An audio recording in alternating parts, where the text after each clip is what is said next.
बिस्मिल्लाहिर्रहमानिर्रहीम या अय्युहल्लज़ीना आमनू ला तअकुलुर रिबा अज़आफ़न मुज़ाअफ़तन वत्तक़ुल्लाहा लअल्लकुम तुफ़्लिहून।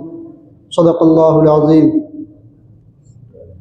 मेरे मुअज़्ज़ज़ मोहतरम बुज़ुर्गों और दोस्तों और अज़ीज़ साथियों,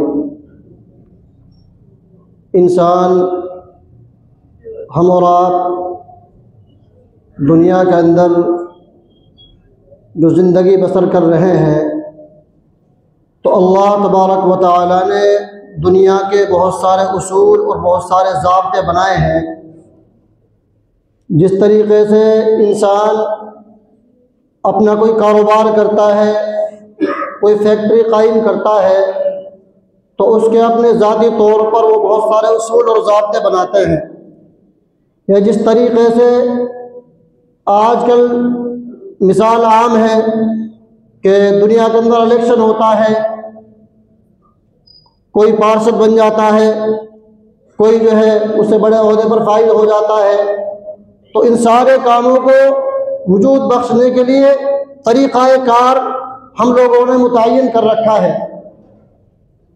बिल्कुल इसी तरीक़े से अल्लाह तबारक व तआला के यहाँ मकाम हासिल करने के लिए अल्लाह तबारक व तआला ने मुहम्मदुर रसूलुल्लाह सल्लल्लाहु अलैहि वसल्लम के ज़रिए मेरे और आपके लिए तरीक़ाकार मुतय्यन किया है। अगर वो तरीक़ा मेरी और आपकी ज़िंदगी के अंदर दाखिल है, तो मेरा और आपका मकाम अल्लाह के यहाँ बढ़ता हुआ चला जाएगा।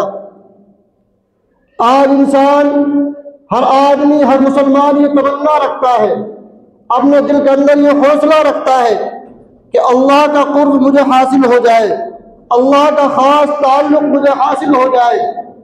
लेकिन मेरे अजीज़ों, मेरे बुज़ुर्गों और भाइयों, आज मैं आप हजरात को एक ऐसे अहम मौजू पर मुतवज्जे करना चाहता हूँ कि जिसके बगैर अल्लाह का कुर्ब मुझे और आपको, किसी भी मोमिन को हासिल नहीं हो सकता।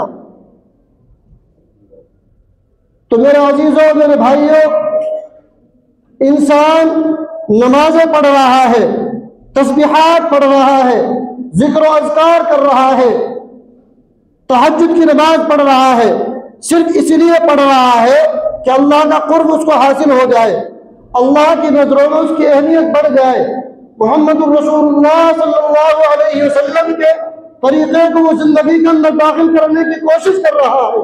उसकी कोशिश यही है कि मुहम्मदुर रसूलुल्लाह का तरीक़े को दाखिल कर कर अल्लाह के यहाँ कुर्ब हासिल हो जाए। लेकिन मेरे अजीज़ों और मेरे भाइयों, सारे अमाल का दारो मदार उस चीज़ पर है जो मैं आपको बतलाना चाह रहा हूँ। वो क्या है? अल्लाह तबारक व तआला ने इरशाद फरमाया, या अय्युहल्लज़ीना आमनू ला तअकुलुर रिबा अज़आफ़न मुज़ाअफ़ा वत्तक़ुल्लाहा लअल्लकुम तुफ़्लिहून। कि मज़हब इस्लाम से पहले दुनिया के अंदर सूद इस तरीके से आम था जिस तरीके से आज हिंदुस्तान के बनिए लेते हैं। 1 रुपए के सूद पर करोड़ों रुपए की प्रॉपर्टियों पर काबिज हो जाया करते थे और आज भी हो जाते हैं। लेकिन जब मज़हब इस्लाम आया, मुहम्मद रसूलुल्लाह दुनिया के अंदर तशरीफ लाए, तो अल्लाह ने शायद का नुज़ूल फरमाया और कहा कि नबी जी, आप मुसलमानों को ये पैगाम सुना दीजिए, आप मुसलमानों को डरा दीजिए और बतला दीजिए कि सूद का लेना, सूद का देना, सूद का गवाह बनना कितना खतरनाक गुनाह है, कितना बड़ा गुनाह है कि इंसान अपनी जिंदगी के अंदर जब तक सूदी कारोबार करता रहेगा, जब तक सूदी निजाम को चलाता रहेगा, जब तक सूद का इस्तेमाल करता रहेगा, उस वक्त तक वो मोमिन कामिल हो नहीं सकता।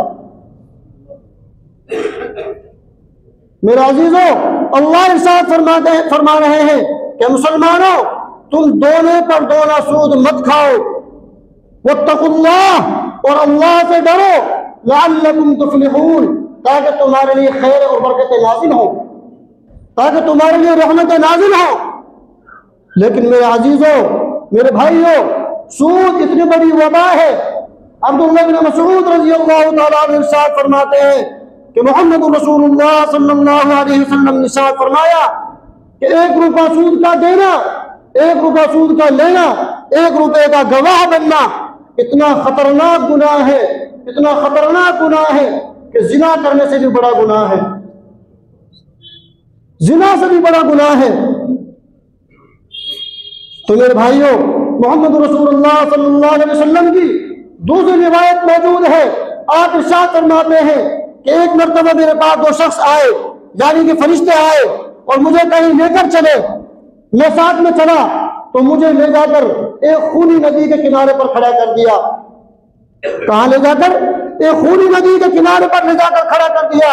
वहां पर मैं देख रहा हूं कि एक आदमी नदी के किनारे पर मौजूद है और उसके सामने बहुत सारे पत्थरों का ढेर लगा हुआ है, अंबार लगा हुआ है, और एक आदमी नदी के बीचों बीच गोते मार रहा है। जब वो बीच वाला आदमी बाहर निकलने की कोशिश करता है तो किनारे वाला आदमी पत्थर उठाता है और उसके सर पर मारता है, उसका सर कुचल जाता है, चकनाचूर हो जाता है और फिर वो नदी के बीचों बीच पहुंच जाता है। पैगंबर अलैहिस्सलाम इरशाद फरमाया कि मैं काफी देर तक ये मंजर देखता रहा। वो बीच वाला आदमी बाहर आने की कोशिश करता है लेकिन किनारे वाला आदमी बाहर आने नहीं देता, उसका सर कुचल डालता है। मैंने पूछा, जिब्रील अमीन, ये कौन लोग हैं? ये जिसको आजाद दिया जा रहा है, ये कौन है? तो जिब्रील अमीन ने बताया, ये सूदखोर लोग हैं। अल्लाह के नबी, ये सूदखोर लोग हैं जो दुनिया के अंदर सूद देते हैं, सूद लेते हैं, सूदी कारोबार करते हैं, सूद के अंदर गवाह बनते हैं। मेरे अजीजों, इसी पर बस नहीं है। अब्दुल्लाह इब्न हंज़ला रज़ियल्लाहु तआला अन्हु की दूसरी रिवायत मौजूद है। आप इरशाद फरमाते हैं कि सूद का 1 रुपया लेना, सूद का 1 रुपया देना, सूद का 1 रुपये का गवाह बनना ऐसा है, अल्लाह हिफाजत फरमाए, कि जिस तरीके से उसने अपनी मां से जिना किया हो, उसने अपनी मां से जिना किया हो। बताओ, इसको कौन गवाह कर सकता है? और इसी पर बस नहीं है। दूसरे सहाबी, आगे रिवायत मौजूद है, बर्रा बिन आज़िब रज़ियल्लाहु तआला अन्हु की। आप इरशाद फरमाते हैं कि जिना भी एक मर्तबा नहीं। आपने इरशाद फरमाया कि पैगंबर अलैहिस्सलाम ने इरशाद फरमाया, सूद के दर्जात के एतबार से, गुनाह के दर्जे के एतबार से कम अज कम 72 दर्जात हैं, 72 दर्जे हैं, जिनमें सबसे आखिरी दर्जा, सबसे छोटा दर्जा यह है कि उसने 1 रुपये खाने पर, 1 रुपया लेने और देने पर, 1 रुपये का गवाह बनने पर 30 मरतबा अपनी मां से मुखाला किया हो, 30 मरतबा अपनी मां से मुखाला किया हो। तो मुसलमानों, आज हम अपनी जिंदगी को उठाकर देखें, आज हम अपने हालात को उठाकर देखें। तो इसी पर बस नहीं है। अल्लाह इरशाद फरमा रहे हैं, अल्लज़ीना यअकुलूना अर्रिबा ला यक़ूमूना इल्ला कमा यक़ूमुल लज़ी यतख़ब्बतुहु अश-शैतानु मिनल मस ज़ालिका बिअन्नहुम क़ालू इन्नमल बैउ मिथलुर रिबा व अहल्लल्लाहुल बैअ व हर्रमर रिबा। कि वो लोग जो दुनिया के अंदर सूद खाते हैं, सूदी कारोबार करते हैं, ज़कात को रोकते हैं, सूद का इस्तेमाल करते हैं, या सूद लेते नहीं देते हैं, या सूद देते नहीं लेते हैं, या सूद के कारोबार में गवाह बनते हैं। अल्लाह इरशाद फरमा रहे हैं लोगों के बारे में कि कल क़यामत के दिन जब हुक्म होगा कि लोग कब्रों से उठकर मैदान महशर की तरफ दौड़ेंगे, लोग कब्रों से उठकर मैदान महशर की तरफ दौड़ने लगेंगे, तो वो लोग जो दुनिया के अंदर सूदी कारोबार करते थे, वो लोग चल नहीं पाएंगे, दौड़ नहीं पाएंगे, वो चलने की कोशिश करेंगे, लेकिन शैतान ने उनको इस तरीके से खुद बना दिया होगा, ऐसा लगेगा कि ये पागल है, ये दीवाना है, ये मजनू है। वो सारे लोगों के साथ दौड़ने की कोशिश करेंगे लेकिन दौड़ नहीं पाएंगे, चलने की कोशिश करेंगे, चल नहीं पाएंगे, उठेंगे फिर चलेंगे फिर गिर जाएंगे, फिर चलेंगे फिर गिर जाएंगे। लोग पूछेंगे ये कौन लोग हैं? अव्वलीन और आखिरीन का मजमा होगा। लोग पूछेंगे ये कौन लोग हैं? तमाम अव्वलीन और आखिरीन समझ लेंगे ये अल्लाह के नबी की उम्मत के सूदखोर लोग हैं, जो दुनिया के अंदर सूदी कारोबार करते थे, सूद दिया और लिया करते थे, या सूद के लेने और देने के अंदर गवाह बनते थे। इसी पर मेरे भाइयों बस नहीं है, इससे हमारी नस्लें बर्बाद हो रही है, हमारी नस्लें तबाह हो रही है, लेकिन हम मुतवज्जे नहीं है। इसी पर मुझे एक वाक़या याद आया, ध्यान से सुनिए कि एक मरतबा इमाम मालिक रहमतुल्लाह अलैह के यहाँ इमाम शाफ़ी रहमतुल्लाह अलैह मेहमान हुए। जब आप तशरीफ लाए तो इमाम मालिक रहमतुल्लाह अलैह के यहाँ आपने खाना तनाउल फरमाया। आपने खाना आदतन ज्यादा खाया, यानी जितने खाने की मिकदार थी उससे ज्यादा आपने खाना इस्तेमाल फरमाया। फिर रात में जब आराम का वक्त हुआ तो इमाम मालिक रहमतुल्लाह अलैह ने अपनी बेटियों को कहा कि इमाम साहब के लिए एक लोटे के अंदर पानी रख दीजिए, इमाम साहब सुबह तहज्जुद पढ़ते हैं, तहज्जुद में वुजू की जरूरत पेश आएगी।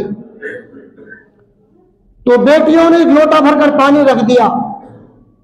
सुबह जब फजर का वक्त हुआ तो इमाम मालिक रहमतुल्लाह अलैह तशरीफ लाए और इमाम शाफ़ी रहमतुल्लाह अलैह को कहने लगे कि चलिए फजर की नमाज के लिए। तो आप जो है इमाम मालिक के साथ फौरन फजर की नमाज के लिए चल पड़ते हैं। जब आप चले जाते हैं तो आपकी बेटियां मेहमान खाने के अंदर आती हैं, उस कमरे के अंदर तशरीफ लाती हैं जहां पर इमाम साहब का कयाम था। आप देखती हैं कि लोटे का पानी जू का तू भरा हुआ है। इमाम साहब ने पानी को कोई छेड़खानी नहीं की, पानी को इस्तेमाल नहीं फरमाया। तो बेटियों के जहन के अंदर बदतरी होती है। जब आप नमाज पढ़कर तशरीफ लाते हैं तो इमाम मालिक से फरमाती है बेटियां, अब्बू जान आप तो फरमा रहे थे कि इमाम शाफ़ी रहमतुल्लाह अलैह बहुत बड़े अल्लाह वाले हैं, इन्होंने तो रात को हमने देखा कि खाना भी आदतन ज्यादा खाया, बहुत ज्यादा खाना खाया, और इन्होंने तहज्जुद की नमाज भी नहीं पढ़ी, इन्होंने तहज्जुद में वज़ू नहीं फरमाया।